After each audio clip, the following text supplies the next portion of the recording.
اگر جماعت اسلامی کامیاب ہوئی ہے تو پھر جماعت اسلامی کیسے آپ کے الائنس میں پی ٹی آئی کے ساتھ الائنس میں پی ٹی آئی کی ایک نمبر 2 پارٹی بن کے ادھر آئے گی؟ نہیں دیکھیے نا، جماعت اسلامی کے جو نئے امیر ہیں حافظ نعیم صاحب، وہ مختلف ہیں اپنی پچھلی قیادت سے۔ جماعت اسلامی کا جو سب سے ایفیکٹو کیمپین آخری چلی تھی وہ قاضی حسین احمد کی، آپ کو یاد ہوگا وہ مشہور نعرہ ظالموں قاضی آ رہا ہے، بڑی عوامی سطح تک لے آئے تھے قاضی صاحب، لے آئے تھے، اور ایجیٹیشن کے اوپر تو جماعت اسلامی رہی ہے، لیکن وہ اس کو ایک پولیٹیکل پارٹی کے طور کے اوپر نہیں بنا سکے۔ اب یہ جو حافظ نعیم صاحب ہیں، ان کا فرق یہ ہے، اور مجھے لگتا ہے جماعت اسلامی نے ان کو منتخب بھی اس لیے کیا ہے کہ وہ چاہتے ہیں کہ ہم واپس جو اپنی ایک پارلیمانی قوت ہے وہ حاصل کر سکے۔ لیکن جماعت اسلامی کو اس وقت چیلنج یہ ہے کہ وہ پی ٹی آئی کے اس کو الائنس کے بغیر، دیکھیں جماعت اسلامی کبھی بھی پارلیمانی قوت نہیں بن سکتی۔ اب یہ الائنس انہوں نے پہلے نون کے ساتھ کر کے دیکھ لیا ہے، اسپیشلی لاہور کا جو جماعت اسلامی کا گروپ ہے، جس میں امیر العظیم صاحب ہیں، لیاقت بلوچ صاحب ہیں،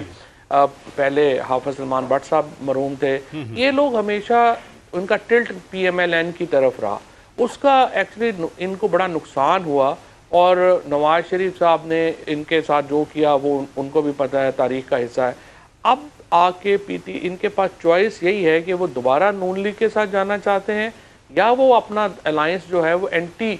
نون لیگ فورسز کے ساتھ کریں گے، جو ظاہر ہے سب سے بڑی فورس پی ٹی آئی ہے۔ تو یہ میوچل انٹرسٹ میں ہے پی ٹی آئی کے اور جماعت اسلامی کے کہ یہ ایک الائنس میں ایک دھڑے میں جائیں۔ پی ٹی آئی کو ضرورت ہے۔ میرا بنیادی سوال تو پھر وہی ہوا نا کہ اگر جماعت اسلامی کامیاب ہوئی ہے بقول آپ کے، تو پھر کیوں آئے گی پی ٹی آئی کے ساتھ؟ پھر تو حافظ نعیم الرحمان صاحب کی آپ بات کر رہے ہیں، ان کی 12 پرائمری بیس تو کراچی میں ہے، ان کا تو ایم کیو ایم کے ساتھ ہمیشہ پھٹا پڑتا ہے۔ اب پیپلز پارٹی تو خیر اب آ کے میئر لے گئی، لیکن ٹریڈیشنل تو ان کی rival M Q M Pakistan ہے کراچی میں۔ نہیں دیکھیں نا، ایک دھرنا جو ہے وہ یا ایک احتجاج تو نہیں ان کو دلا سکتا نا حکومت۔ آپ کو معلوم ہے کراچی کے اندر کتنی ایفیکٹو کیمپین چلائی حافظ صاحب نے، اور آخر میں الیکشن ریزلٹس وہ اچیو نہیں کر سکے، اور وہاں پہ بھی اگر پی ٹی آئی اور جماعت اسلامی اکٹھے الیکشن لڑتے کراچی میں تو پیپلز پارٹی کے پاس میئرشپ کبھی نہیں جا سکتی تھی۔ تو ابھی بھی دیکھیں نا، مسئلہ میں عرض یہ کرنے کا مقصد یہ ہے کہ پی ٹی آئی کی جو لیڈرشپ ہے اس کے پاس آرگنائزیشنل سکلز نہیں ہیں جو اتنی بڑی میس موومنٹ جنریٹ کر سکیں، اور جماعت اسلامی کے پاس لوگ نہیں ہیں جو کہ ایک بہت بڑی میس موومنٹ جنریٹ کر سکیں۔ لہٰذا جماعت اسلامی کو اور پی ٹی آئی کا دونوں کا الائنس بڑا ایک نیچرل بھی ہے اور پریکٹیکل بھی ہے، اور اسی طرح سے جو جے یو آئی کا اس وقت